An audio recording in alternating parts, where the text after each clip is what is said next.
Complete कर लिया अपनी आर्टिकलशिप। सो एवरीवन, आज है काफ़ी एक्साइटिंग डे बिकॉज आज है 1 मार्च 2025। आज से ठीक 1 साल पहले मैंने अपना आर्टिकलशिप स्टार्ट किया था और आज मैंने पूरे 1 साल कंप्लीट कर लिया। कैसी रही ये जर्नी, कैसा रहा एक्सपीरियंस, मैं आप लोगों के साथ शेयर करूँगा। प्लस एक चीज़ और यार, कॉन्ग्रेचुलेशन आप सभी को, आप लोग ये वीडियो देख रहे हो यानी आपने अपने CA इंटरमीडिएट क्लियर कर लिया और आप आर्टिकलशिप की तरफ बढ़ रहे हो, तो आपको बहुत बहुत कॉन्ग्रेचुलेशन। काफ़ी बड़ा लेवल CA इंटरमीडिएट का आप लोगों ने क्लियर कर लिया और बहुत बड़ी बात होती है। जो वीडियो है वो हम 5 पैरामीटर्स के ऊपर बनाएंगे, उस पर मैं येस या नो आंसर दूंगा और अपना एक्सपीरियंस उस पर शेयर करूँगा। तो लेट्स बिगिन। सबसे पहले हम बात करेंगे वॉक के बारे में, मीन्स जो बोलते हैं ना काम सीखने को मिलता है कि नहीं मिलता है। तो ये मैं इसमें बताना चाहूँगा कि येस एब्सोल्युटली बहुत ज़्यादा काम सीखने को मिलता है। मतलब हम जो पढ़े रहते हैं ना वैसा शायद रियल लाइफ नहीं होती, रियल ज़िंदगी एक अलग होती है।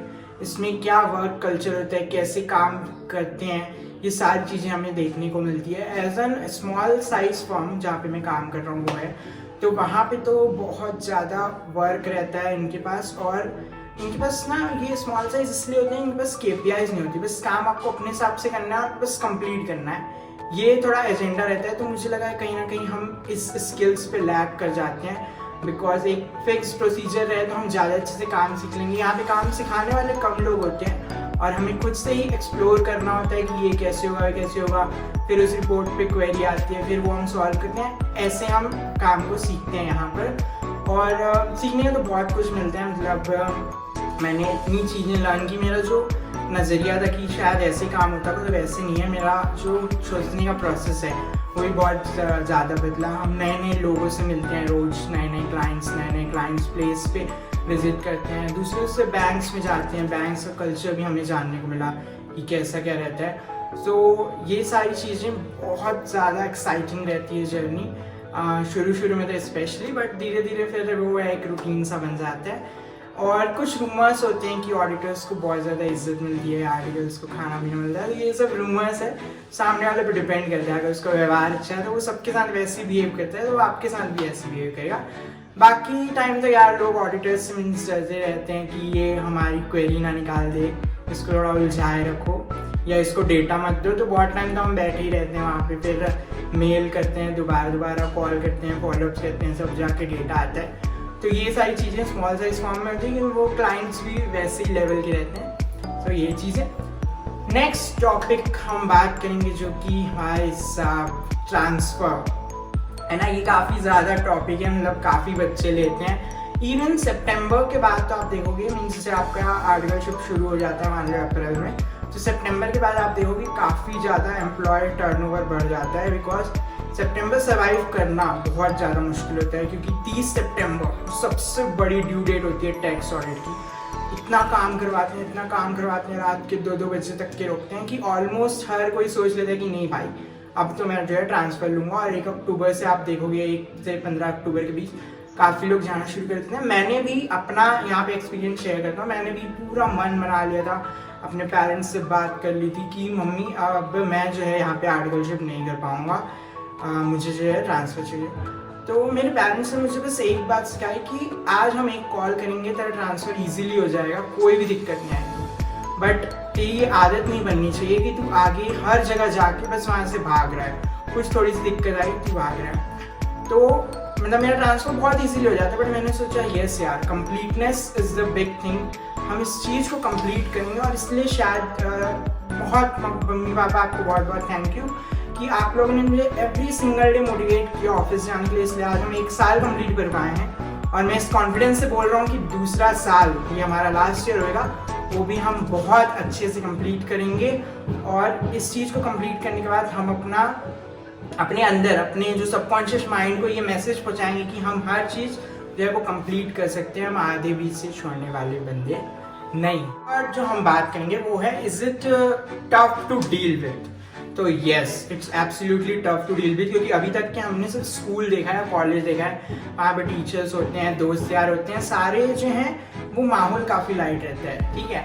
हम गलती करते हैं तो हमारे वहाँ मार्क्स कटते हैं, बट यहाँ पे तो गलती का तो स्कोप ही नहीं है। यहाँ जो प्रिंसिपल होते हैं, जो आपके सीनियर आर्टिकल्स होते हैं, जिन खुद को 10-10 अटेम्प्ट लगा रहता है, बट वो अपने आप को किसी प्रिंसिपल से कम नहीं समझते हैं, वो आपको काफ़ी ज़्यादा टॉर्चर करेंगे।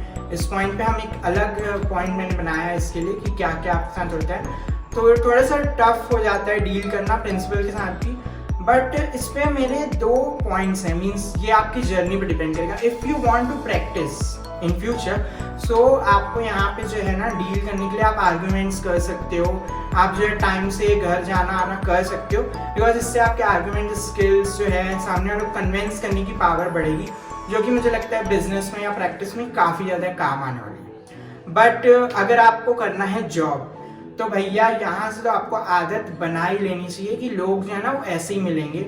जॉब भी अब आप बिग 4 में करोगे, वो भी टॉप पोजीशंस में जाने के लिए, प्रमोशंस के लिए, तो आपको उनके साथ बहुत ज़्यादा कामली ही डील करना पड़ेगा। ऐसा नहीं हो सकता कि आप यहीं से आर्ग्यूमेंट करना और ये शुरू कर दो, तो ये चीज़ें जॉब में वर्क नहीं करने वाली। तो you should be very clear in your mind whether you have to go for practice or whether you have to go for job, and accordingly you have to decide। आई हम तो बंदे practice और business वाले हैं, हम तो full argument करते हैं, फुल सामने वाले कन्विंस करते हैं। छुट्टी का टाइम हो गया मतलब घर जाना है, मतलब जाना है, क्योंकि मेरी जो है भाई क्लास रहती थी और मैं वो क्लास में ज़्यादा ध्यान देता हूँ, क्योंकि मुझे ऐसा लगता है कि CA बनना ज़्यादा इंपॉर्टेंट है।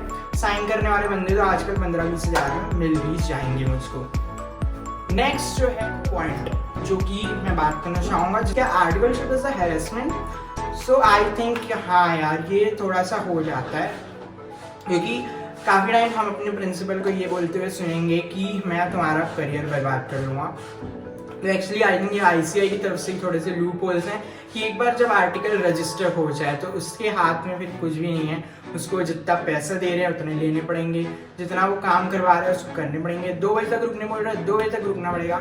29 सितंबर जो होता है ना डेट, उसमें तो भैया घर जाने का टाइम फिक्स नहीं रहता, क्योंकि 30 सितंबर रहती है ड्यू डेट, और 30 को क्या है 12 बजे के बाद तो आप घर जा ही सकते हो। 29 सितंबर तो वो लोग ट्राई करते हैं 2 बजे तक, 3 बजे तक। मीन्स आपने खाना खाया नहीं खाया, डिनर किया नहीं किया, भाई बस काम करो। मीन्स मैंने तो ये भी बोलते हुए सुना है, हमारे जो मैनेजर थे, मीन्स जो पार्टनर थे, कि वो किसी क्लाइंट से बात करते बोलते कि कैसे हो पाएगा, तो बोले कि भाई लंच करने की ज़रूरत नहीं है, सीजन टाइम में तो ये आर्टिकल्स लोग भूखे भी काम करेंगे। तो ये सारी चीज़ें काफ़ी ज़्यादा सितंबर में माहौल बहुत ज़्यादा रूड हो जाता है हम सभी के लिए, और इससे भी निकल पाना, इससे बाहर आना बहुत ज़्यादा मुश्किल होता है। तो इसी वजह से लोग ने अक्टूबर में आप देखोगे ट्रांसफ़र काफ़ी ज़्यादा आप देखने को मिलते हैं, बट मैंने नहीं लिया, मैंने ये चीज़ सर्वाइव कर ली। और उसके बाद ये हुआ कि वो पार्टनर ही ऑफिस छोड़ के चले गया, तो हमारे लिए एक और वो हो गया कि चलो अब तो सारा जो माहौल है वो लाइट रहेगा, हम अच्छे से काम करेंगे।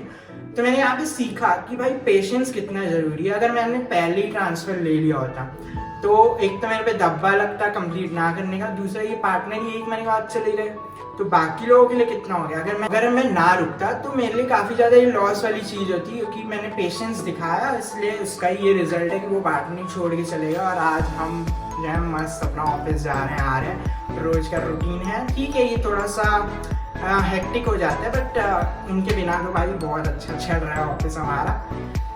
5th मेरे अचीवमेंट्स के बारे में, और यहाँ पे मैं आपको गाइड भी करूँगा कि एटलीस्ट आपकी इतनी चीज़ें तो हो जानी चाहिए। बहुत मुश्किल है, आपको कम लगेगा, बट इतना तो हो जाना चाहिए। मेरा हो चुका है एक सब्जेक्ट FR का, फाइनेंशियल रिपोर्टिंग हमने कंप्लीट कर दिया। दूसरा SPOM हमारे कोर्स में नया आया, तो उसका सेट A की क्लासेस मैंने जो है देख लिए। कुछ ही दिनों में हमारा एग्ज़ाम है, उसका भी हम एक व्लॉग बनाएंगे, तो उसमें हम आपको सारी चीज़ें शेयर करेंगे, हमने कैसे तैयारी की, कैसे उसको क्रैक किया एंड ऑल। सो ये 2-3 चीज़ें हैं। वैसे तो 1 साल भी कंप्लीट किया है, वो तो बहुत बड़ी अचीवमेंट है। तो 3 चीज़ें हैं। मैंने FR क्लास कंप्लीट कर ली, सेट A ऑफ SPOM जो कि है कॉर्पोरेट एंड इकोनॉमिक्स लॉज, वो मैंने कंप्लीट कर लिया कोर्स, 40 आवर्स जितने भी आवर्स क्लास है। और तीसरा हमारा 1 साल की आर्टिकलशिप जर्नी हमने कंप्लीट की, और यार बहुत अमेजिंग रही जर्नी। हम चाहेंगे 1 साल हम और मेमोरीज बनाएं और ज़्यादा अच्छे से काम सीखें। क्या क्या काम मैंने सीखे वो मैं आपको बताता हूँ। मेनली मेरी जो प्रोफाइल रही है वो काफ़ी ज़्यादा बैंक ऑडिट से रिलेटेड रही है। सबसे पहले मैंने सीखा था कंटेंट ऑडिट, उसके बाद हमने सीखा स्टॉक ऑडिट, उसके बाद हमने सीखा एक और कॉन्करेंट ऑडिट, एक और बैंक का, फिर हमने किया क्रेडिट ऑडिट, फिर revenue audit and all this type of audits, और टैक्स ऑडिट भी मैंने किए काफ़ी सारे अपने सितंबर के मंथ्स में। तो दीज ऑल थिंग्स, और बाकी छोटी मोटी चीज़ें GST registration, GST filing and all, वो सब सेकेंडरी है। मेन वर्क्स जो मैंने अपने इस एक साल के दौरान किया, आई होप मेरा अगला साल बहुत अच्छा जाए और मैं ऐसे एक और वीडियो बनाऊंगी। मैंने कंप्लीट कर लिया अपनी आर्टिकलशिप। सो वीडियो पसंद आया यार, वीडियो को लाइक करना, कमेंट करके ज़रूर बताना आपके साथ भी कुछ ऐसे एक्सपीरियंसेस या ऐसी कोई चीज़ जो आप चाहते हो जिस पर मैं वीडियो बनाऊँ। चैनल सब्सक्राइब करना बिकॉज बहुत सारी बढ़िया बढ़िया वीडियोस ऑन द वे।